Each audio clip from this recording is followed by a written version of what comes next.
meus caros. Tudo bem? Vamos então continuar as nossas aulas, as nossas videoaulas de cálculo diferencial integral 1. Bom, então nós vamos hoje então, terminar aquelas aulas motivacionais, nós vamos começar então a parte, na realidade vamos começar com uma revisão de números, funções. E vão ser 2 ou 3 partes sobre essa revisão. E em seguida a gente então vai entrar na parte de limites, que é o conteúdo propriamente do cálculo diferencial. Ok? Então a aula de hoje vai ser números, primeira parte. Bom, a gente normalmente costuma classificar os números colocando-os em conjuntos. Então, por exemplo, o conjunto dos números naturais, que a gente vai explorar um pouco mais aqui adiante, ele é representado pela essa letra N, assim, ó. Tá? Conjunto dos números naturais. Depois você tem o conjunto dos números inteiros, representado pela letra Z. Em seguida tem o conjunto dos números racionais, que é o conjunto dos números que é representado pela letra Q. Então, depois, o conjunto dos números reais, né, representado por essa letra R. E, finalmente, a gente tem o conjunto dos números complexos, que é representado por essa letra C. Assim, com esse tipo de letra específico. E, bom, então, nós vamos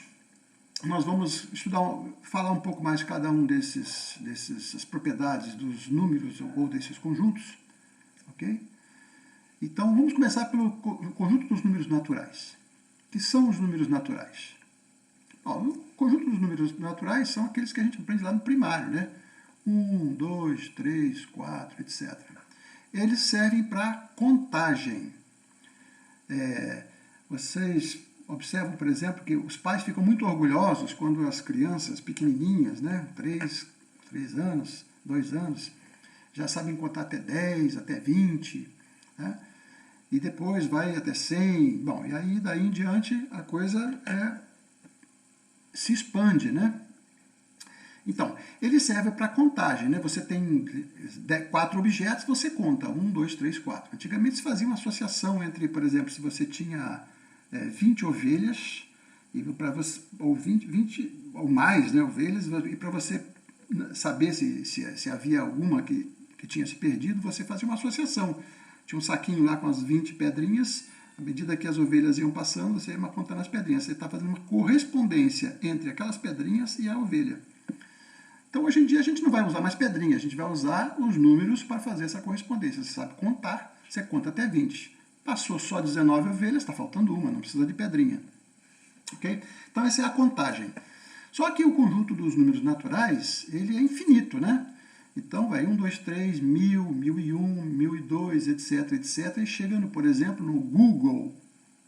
Depois continua Googleplex e continua indefinidamente. Tá? Essa coisa de contar uma quantidade infinita de coisas é o que a gente chama de enumerabilidade. Tá? Eu comentei alguma coisa num texto complementar, que vocês podem dar uma olhada, mas talvez eu faça um vídeo extra conteúdo do cálculo, para falar um pouco mais sobre essa coisa de enumerabilidade, que é bem interessante. Tá? Mas vocês devem estar perguntando, mas por que Google, né? Google, que a gente sabe, é uma empresa, começou com um aplicativo de busca, e hoje em dia é uma potência. Mas por que isso? Por que apareceu o Google? Bom, o nome Google surgiu muito antes. Na realidade, é um matemático americano chamado Eduardo Kaiser. Ele estava querendo dar uma aula sobre o infinito, a infinitude dos números naturais. O sobrinho dele estava na casa dele, o sobrinho dele se chamava Milton. E aí ele perguntou para o garoto assim, você pode me dar um nome para um número muito grande? E o garoto chutou, Google. E pegou, ficou. Tá? Então, esse número ele é tão grande, que os físicos fazem uma estimativa assim, de que se você pegar toda a matéria do universo conhecido, juntar tudo, vai dar uma estimativa de 10 elevado, não sei se 10 elevado a 70 ou 10 elevado a 80 quilogramas, por exemplo. Tá? As unidades eu não tenho certeza. 10 elevado a 80, alguma coisa. Então, 10 elevado a 100 é muito maior. Isso significa que esse número aqui ultrapassa a quantidade de matéria que você pode imaginar em todo o universo observável, com todas as galáxias. Então é absurdamente grande. E aí você continua, ainda tem o Googleplex, que é o 10 elevado a um Google. Então isso é absurdamente grande. E continua, né? Então, vocês terem uma ideia do que significa o infinito. O infinito, que seja, a quantidade de elementos do conjunto N. Tá? Isso tem a ver, então, com como a gente vai falar mais adiante, sobre enumerabilidade. E tem uma outra propriedade importante desse conjunto, e essa eu vou explorar um pouco mais, porque ela é útil para coisas de matemática. Né? É o chamado princípio da indução. O que é o princípio da indução? Vamos fazer um exemplo com um joguinho, e aí isso vai ficar claro. Depois do joguinho, então, a gente explica o que é a indução. Então, por exemplo, vamos lá. O que é o princípio da indução? Vamos começar com esse jogo aqui, que é o chamado Torre de Hanoi. Não sei se vocês conhecem, mas ele é importante para certos aspectos da computação. Né? Não vou entrar nesse detalhe aqui agora. E esse jogo consiste no seguinte: você tem que passar esses cilindrinhos furados aqui, ó, jogar, por exemplo, depositá-los todos aqui, para que fiquem com essa mesma forma, de um em um. Mas você não pode, é proibido colocar um maior sobre o menor, é sempre o menor sobre o maior. Então como é que a gente pode fazer isso? É fácil, né? Você bota o primeiro aqui, depois você bota o segundo lá, depois você bota o terceiro lá e assim por diante. E o jogo é o seguinte, no nosso caso aqui, o jogo é o seguinte: é determinar o menor número de movimentos possível para passar essa pilha para o lado de lá, utilizando um dos pinos como auxiliar. Ok? Então o problema é esse, ó. Queremos determinar Pn, onde Pn é o número mínimo de movimentos para passar a pilha de N discos. Então, N aqui é um número natural. Pn é a quantidade de movimentos. Então, N discos de um dos pinos para outro, um de cada vez, usando um terceiro pino como auxiliar, sem que um disco maior fique sobre o menor. É sempre os menores que têm que ficar sobre os maiores. Tá? Então, esse é o problema. Esse é o desafio. Então a gente pode começar a testar, né? Por exemplo, é óbvio que se você tiver um disquinho só, você tem um movimento. Pega o disquinho, esse disquinho aqui, joga lá, um movimento. Mas se você tiver 2 discos, então são 3 movimentos. Por quê? Você vai pegar o primeiro, vai botar aqui, um movimento. Pega o segundo, coloca lá, e aí esse menorzinho que ficou aqui, você coloca lá de novo, você passou a pilha de 2 para cá. Ok? Então isso é fácil de verificar. Agora vamos calcular o P3 diretamente. Então vamos fazer essa experiência aqui. Então está aqui, ó, pilha de 3, tem a pilha de 3 discos. E eu quero saber qual é o número mínimo de movimentos. Então vamos lá. Eu faço assim primeiro, um movimento. 2 movimentos. 3 movimentos. Olha, já liberei o pino de lá. Ó. Aí botei o grandão lá. 4 movimentos. 5 movimentos. 6 movimentos, 7 movimentos. Então, o que nós vimos? P1 é 1 movimento, P2 é 3 movimentos, P3 é 7 movimentos. E aí eu observo que esse P1 ele pode ser expresso assim, ó, 2 elevado a 1 menos 1. Esse índice 1 que parecia aqui, ó, que um pino, vai dar essa formuleta que está aqui. P2 é 3, 3 é 4 menos 1, a mesma fórmula aqui, ó. P3 é 7, 7 é 2 vezes 3, 8 menos 1. Opa, parece que tem uma fórmula aqui, uma lei, que nos diz que o movimento é sempre dessa forma. Eu deixo vocês testarem diretamente, por exemplo, P4. P4 vai dar 15 movimentos. Olha, 15 é 2 elevado a 4, que é 16 menos 1. Então a pergunta é, será que essa fórmula vale para todo N? Será que o P de N discos, é 2 elevado a N menos 1? Bom, então a gente vai ver que para você demonstrar esse fato sem ter que fazer um por um, para verificar se todos são verdadeiros, se todos os movimentos são, a fórmula é sempre verdadeira para todo N, então a gente vai usar o princípio da indução. Tá? O que diz o princípio da indução matemática? É uma propriedade dos números naturais. Então, seja Pn uma propriedade qualquer, no nosso caso é o jogo lá, né? Uma propriedade qualquer associada ao número n dos naturais. Verifica-se que o P1 é verdadeira Nós tínhamos, né? P1 igual a 1. 1 é verdadeiro. Aí a etapa crucial agora é a seguinte. Mostra-se que Pn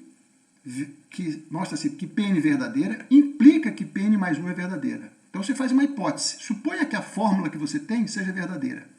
E aí você faz um raciocínio qualquer, válido, que conclui que se você tiver n mais 1, usando essa hipótese, você vê que a fórmula é a mesma para o Pn. Tá?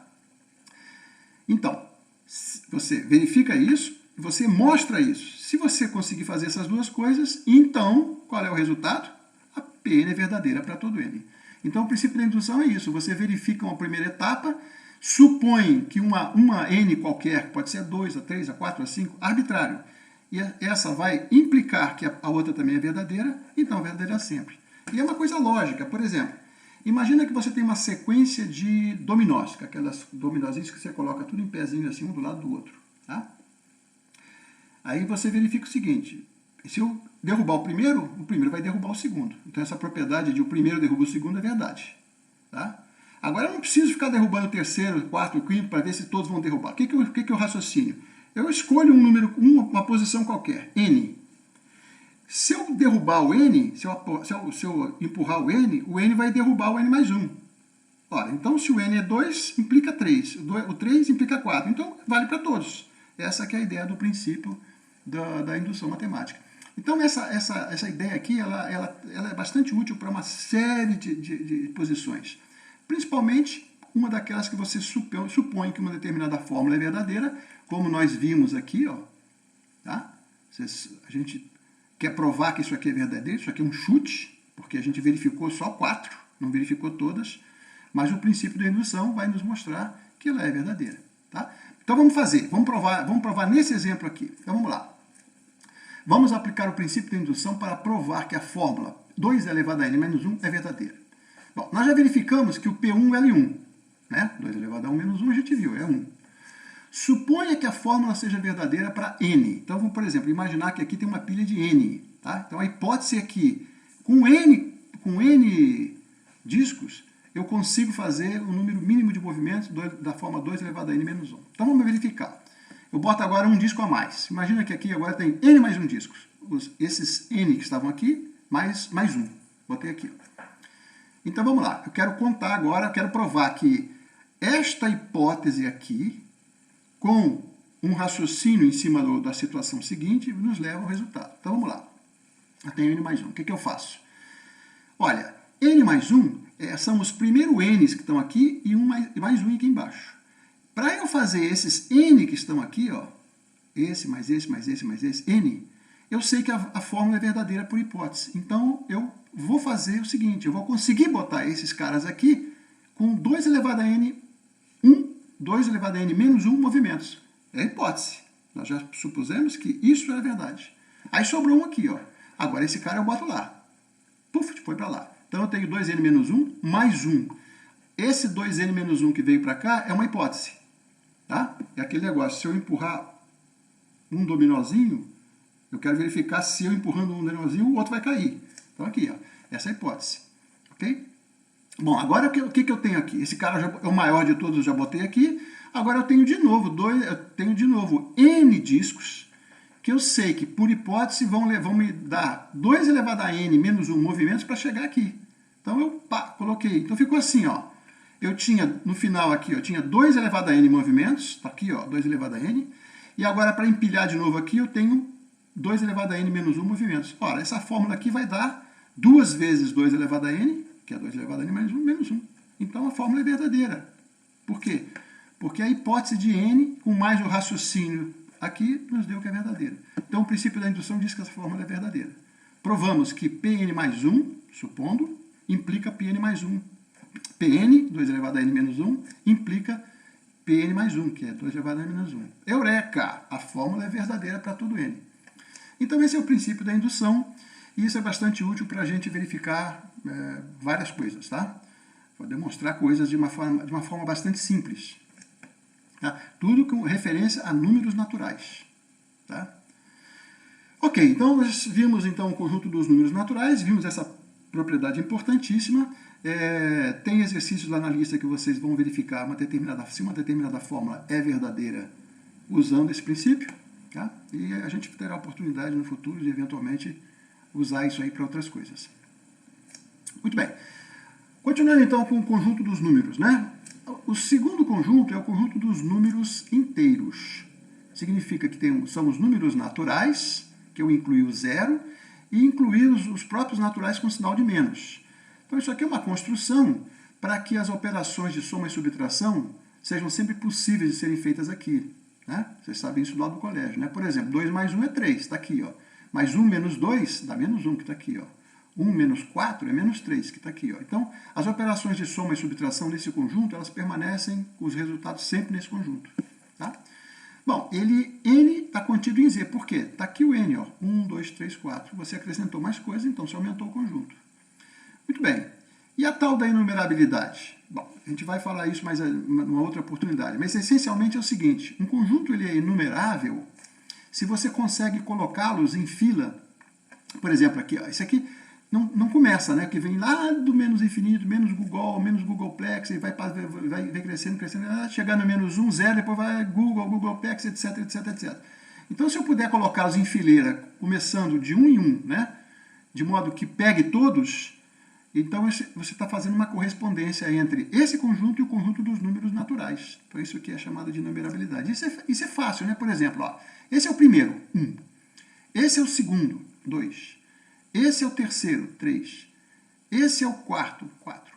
Esse é o quinto, e assim por diante. Você vai colocando nessa ordem, sempre pulando para trás, para frente, para trás. Você consegue colocar todos eles, diz quem é o primeiro, quem é o segundo, quem é o terceiro. Então você está enumerando um conjunto. E esse processo vai pegar todos eles. Então a gente diz que o conjunto Z também é enumerável. Tá? Muito bem.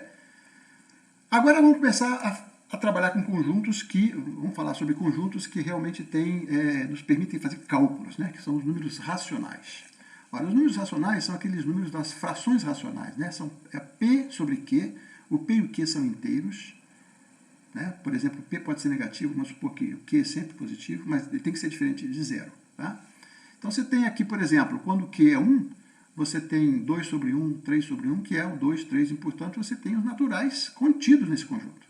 Da mesma forma que se você botar Q igual a 1 e pegar o P negativo, menos 1, menos 2, você vai dar os inteiros. Tá? Agora, 2 terços não tem como você transformar num número natural. 2 terços, 4 quintos. Né? 4 meios, sim, porque 4 dividido por 2 é 2, esse já é inteiro. Mas 4 quintos, não. Então, você tem mais coisas, você aumentou o teu conjunto aqui. Ó. Bom, esse conjunto aqui tem algumas características. Primeiro que ele também é inumerável, mas isso a gente não vai falar agora, está lá naquele texto lá do texto complementar, e eu provavelmente farei uma aula especial sobre isso, tá? Uma aula extra. Agora ele tem uma coisa da representação decimal, que você já deve saber do colégio, né? Por exemplo, o 1 meio é a mesma coisa que 0,5, são representações diferentes da mesma grandeza. E isso aqui vai ficar, então, a gente comenta mais um pouquinho depois. Mas tem um fato importante aqui, que é o seguinte, que os naturais e os inteiros não têm. É a chamada densidade. Tá? O que é a densidade? Vamos lá. Então, por exemplo, vamos fazer uma representação gráfica, é o seguinte. Eu começo com uma reta botando, digamos, eu botei o 0 aqui, botei o 1 aqui, o 2 aqui, então o espaçamento entre eles é sempre de uma unidade, tá? Aqui, ó. Agora, esses são os números naturais, e lá para trás tem os naturais negativos, então tem os números inteiros. Agora eu começo a pegar as frações, né? Por exemplo, aqui vai ter o 0,5, né, que é meio, aqui tem o 1,5, que é 3 meios, que são os racionais. Aqui tem o 2,5, né, que é a representação decimal de 2,5, que é igual ao quê? 2,5 é 5 sobre 2, não é isso? E assim por diante. Então você começa a colocar frações assim. Agora, em vez de dividir esse intervalo em duas partes, eu posso dividir em 3 ou em 4. Por exemplo, em 4 eu estou acrescentando esse número aqui. Ó. Aqui é 1/4, 0,25. Aqui é o meio, né, 0,5. Aqui é o meio, terço, 0,75 e assim por diante. E posso ir aumentando isso aqui. Ó, tá? Botei mais uma. Eu posso continuar esse processo de modo que eu vou cada vez preenchendo mais aqui, ó, esses cantinhos que estão faltando com pontinhos correspondendo a números, frações cada vez menores, tá? Então, a densidade é isso, que é o seguinte, é a possibilidade de você obter aproximações dos cálculos matemáticos e científicos com uma precisão que se desejar. Por exemplo, suponha que você tem uma medida que vai do zero até um determinado valor aqui, ó, tá? Um ponto ali naquela parte verdinha que está ali. Você vem, tem uma unidade, 2 unidades, 3 unidades, 3,5, 3,65, 3,65, 657, e você pode ir aproximando cada vez mais daquela posição ali, e é uma maneira, então, de você apresentar números racionais que se aproximam de um determinado comprimento dado, dito, né? Isso é a densidade, tá? Mas isso não é tudo, né? Por quê? Densidade não é tudo. Mesmo continuando esse processo infinitamente, né? Aqui, ó, ad infinitum, quer dizer, continua esse processo, continua dividindo, não é possível obter todos os pontos da reta, porque tem alguns pontos ali que são uns números irracionais, ou seja, eles não são racionais, tá? E aqui tem uma história interessante por trás disso que eu vou comentar rapidamente, né? Mas, por exemplo, não é possível expressar de forma exata, numericamente, com racionais, com os números racionais, o comprimento L da hipotenusa de um triângulo retângulo de base e altura unitários. O que eu estou dizendo com isso? Imagina esse triângulo aqui, ó. Vale 1 aqui e tem a hipotenusa aqui. O teorema de Pitágoras, que é um teorema provado geometricamente, vocês devem ter visto isso no colégio, nos diz que o quadrado da hipotenusa é a soma dos quadrados dos catetos. Ora, quadrado de 1 é 1, quadrado de 1 é 1, então a soma desses dois aqui dá 2. Então, L ao quadrado é igual a 2. Bom, aí a história interessante que está por trás disso é que os gregos, eles imaginavam que os números eram os números racionais. E aí eles mesmos conseguiram provar que era impossível um número racional elevado ao quadrado é igual a 2. E aí criou um problema, um nó na questão filosófica, matemática deles, né? Porque existem comprimentos que não podem ser medidos. Por quê? Porque não existe esse número. É porque os gregos não tinham, né, os números reais. Então os números reais são construídos para que você possa ter associado a um determinado número, mesmo que não seja um número racional, na medida de qualquer comprimento, tá? Então, a conclusão, não existe número racional cujo quadrado seja igual a 2, ou seja, aquele L lá, cujo quadrado vale 2, né, ele não pode ser um número racional. Isso a gente prova, está feito lá no texto complementar número 2, o número 1 que eu mandei para vocês. Tá? Achei que texto complementar número 2, se não me engano. Vai aparecer aqui. Ok? Então não existe. Então o que a gente faz? Tem que criar um conjunto que tape os buraquinhos que aqueles pontos brancos deixaram. Aqueles pontinhos brancos que eu representei ali como bolinhas, né? São pontos da reta, pontinhos brancos numa reta verde. Se você colocar todos os pontos branquinhos, ainda tem posição verde para ser acrescentada. Tá? Então, eu não vou explicar como é que se faz o conjunto dos números reais, e a gente vai trabalhar com esse processo intuitivo. Cada ponto da reta representa um número, que pode ser um número racional, inteiro ou natural, tá? Ou não, seriam os irracionais. Né? Raiz de 2, π, esses números são números irracionais. Tá? É fácil provar que o raiz de 2 é um número irracional. Os gregos já tinham feito isso, e vocês podem ver lá nos complementos lá. É fácil provar, um pouquinho mais trabalhoso, que raiz de 3 é irracional. Agora, não é fácil provar que π é um número irracional, mas ele é irracional. Tá? Então, essa construção nos levou à seguinte cadeia aqui, ó. N está contido em Z, Z está contido em Q, Q está contido em R. Tem o C depois que eu não vou falar, tá? Os complexos. Então, o que acrescentou aqui? O que foi de importante que acrescentou aqui se a gente colocou isso aqui? É esse nome aqui, ó, completude. Ou seja, quando a gente constrói os números reais, a gente encheu aqueles pontinhos, as posições verdes da reta, de modo que não ficou mais nenhum verde, ficou tudo branco. Os racionais, que originalmente eram os pontinhos brancos, você completa agora com os buraquinhos que ficaram com pontinhos brancos também, então a reta ficou branca, deixou de ser verde, tá? Então é isso. E por que isso é importante? É importante pelo seguinte, porque sem essa completude, a gente não pode fazer o cálculo diferencial, a gente não consegue demonstrar os teoremas do cálculo diferencial. Né? Geometria pode, porque a geometria não necessariamente fala de números, fala de figuras, mas no cálculo não. Por quê? Porque todo o cálculo está baseado no conceito de limite. A gente vai ver lá na frente. E o conceito de limite, se você não tiver os reais, sem a completude, a gente não consegue fazer nada. Se não tem teorema, se não tem cálculo, o mundo para. Né? Bom, uma outra coisa também que eu não vou me estender muito é o seguinte, que o conjunto dos números irracionais... Opa, faltou um R aqui, ó, desculpa, faltou um R. O conjunto dos números irracionais não possuem representação decimal exata. Tá? Por quê? Vamos comentar já já. E outra coisa importante é o seguinte, aquela propriedade de contagem infinita, né, que eu falei, de enumerabilidade, vale para o Z, vale para o Q, mas já não vale para o R. É impossível colocar em fileira o conjunto dos números. Por exemplo, mesmo no intervalinho 0, 1, pegar o intervalinho 0, 1 e pegar todos os números que estão ali dentro. É impossível você colocar os números reais a dizer quem é o primeiro, quem é o segundo, quem é o terceiro, quem é o quarto, quem é o quinto. Não dá para fazer isso. Tá? Isso é uma outra coisa interessante. Se eu fizer essa aula, tiver tempo de fazer essa aula extra, eu vou mostrar para vocês. É simples, a ideia é muito simples. Tá? E é bem interessante. Mas não é enumerável. Tá? Ok, então, conclusão. Dizemos que R é completo porque, com os números reais, podemos expressar de forma exata qualquer comprimento ou distância. Tá? O comprimento de uma circunferência de raio 1 é 2π. Tá? Estou dizendo que dei um nome para esse número, o número π. A área de um círculo de raio 1 é π. Então eu dei um nome. Quanto mede isso? Tem que aproximar depende da sua precisão, 3,14 ou 3,14159 ou, e aí vai. Então, por exemplo, no exemplo do triângulo, sabemos que o L é igual a raiz de 2, mas esse número não é racional. Tá? Ele pode ser aproximado quanto você queira para um racional. 1,4, 1,41, mas ele não é um racional. Tá? Então, por que é impossível sua representação decimal exata? Vamos lá.